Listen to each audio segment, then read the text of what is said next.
স্বাগতম জানাইছোঁ অন্য এক ভিডিঅ'ত। প্ৰিয় দৰ্শক, এতিয়া মই উপস্থিত আছোঁ চিৰাং জিলাৰ বিজনীত আৰু বিজনীৰ এখন বিশেষ জেগাত আচলতে উপস্থিত আছোঁ।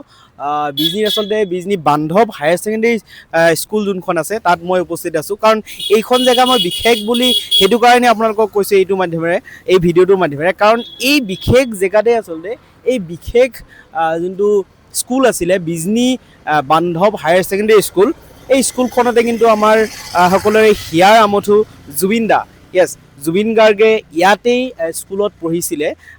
আপোনালোকে বিভিন্ন ভিডিঅ'ত বিভিন্ন তেখেতৰ ইণ্টাৰভিউত আচলতে আপোনালোকে নিশ্চয়কৈ আপোনালোকে দেখিছিলেই বা আপোনালোকে কিছুমানে অৱগত যে এইখন স্কুলত বা বিজনীত আচলতে জুবিন গাৰ্গে আচলতে এটা সময়ত স্কুলত পঢ়িছিলে। যেতিয়া তেখেতৰ পিতৃৰ চাকৰি সূত্ৰে কৰিমগঞ্জত আছিলে আৰু কৰিমগঞ্জৰ পৰা যেতিয়া বিজনীত চাব SD অফিচত আচলতে যেতিয়া ট্ৰান্সফাৰ লৈছিলে তেতিয়া তেখেতে জুবিন গাৰ্গে ইয়াত থাকিবলগীয়া হৈছিলে আৰু ইয়াতে আচলতে জুবিন গাৰ্গে স্কুলত পঢ়িছিলে। ক্লাছ 7ত বিজনী বান্ধৱ HS স্কুলত আচলতে পঢ়িছিলে। আপোনালোকে নিশ্চয়কৈ বিভিন্ন সংবাদ মাধ্যমৰ বিভিন্ন ভিডিঅ'ত আপোনালোকে নিশ্চয়কৈ দেখিছে। আপোনালোকে 5, 6, 7 মই হাফ ইয়াৰলি পৰীক্ষা বেংগলীত দিছোঁ।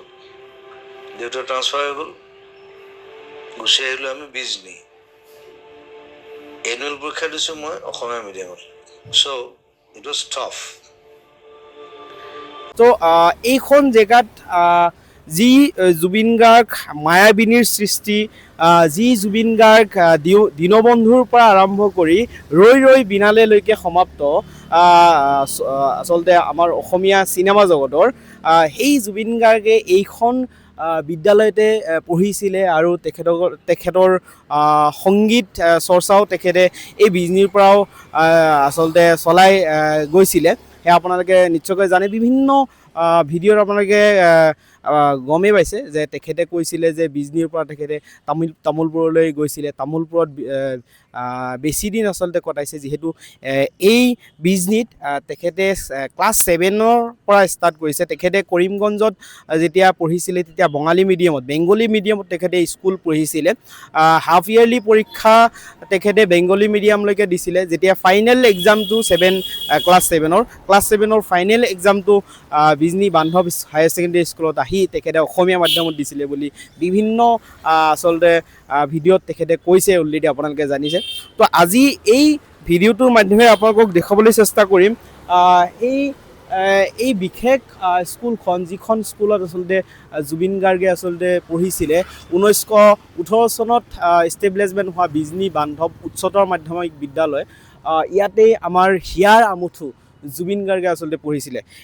যিহেতু এতিয়া প্ৰায় সন্ধিয়া হ'বলৈ সময় হৈছে, সেইটো কাৰণে ইয়াত দেখিব পাৰিছে প্ৰৱেশদ্বাৰ বন্ধ আৰু ৰাস্তাত ইমান মানুহ পোৱা নাই, নহ'লে বিভিন্ন মতামত আচলতে জানিব পাৰিলেহেঁতেন মানুহৰ। যিহেতু ইয়াত খালী আচলতে খালী হৈ আছে, আপোনাৰ নিশ্চয়কৈ দেখিব পাৰিছে।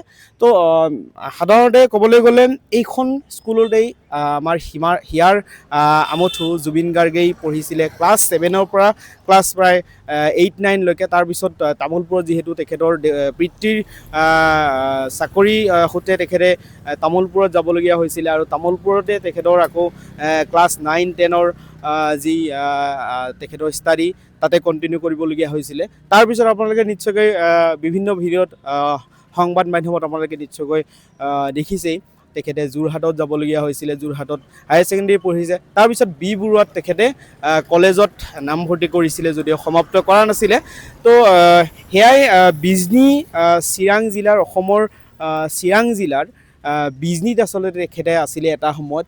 বহুত খুব অসমৰ বিভিন্ন চেনেলত আপোনালোকে তামোলপুৰৰ কথা বহুতেই দেখিছে, কিন্তু বিজনীৰ কথাটো কিন্তু বহুতেই নাজানে। ঠিক আছে, জুবিন গাৰ্গে যদিও কৈছিলে বিজনী জেগাত যে জুবিন গাৰ্গে আছিলে এটা সময়ত, সেয়া কিন্তু আচলতে সংবাদ মাধ্যমত ইমান এটা চৰ্চা দেখা যোৱা নাই। ঠিক আছে, সেইটো কাৰণে আপোনালোকক দেখুৱাবলৈ চেষ্টা কৰিছোঁ যে এটা সময়ত বিজনীত আমাৰ সকলোৰে হিয়াৰ আমঠু জুবিন গাৰ্গেও আছিলে। তো আজিৰ ভিডিঅ'টো বেছি দীঘল কৰিব বিচৰা নাই, কাৰণ ইয়াত মই দেখিব পৰা মতে ৰাস্তাৰ ওচৰতেই মানুহ ইমান দেখা নাই।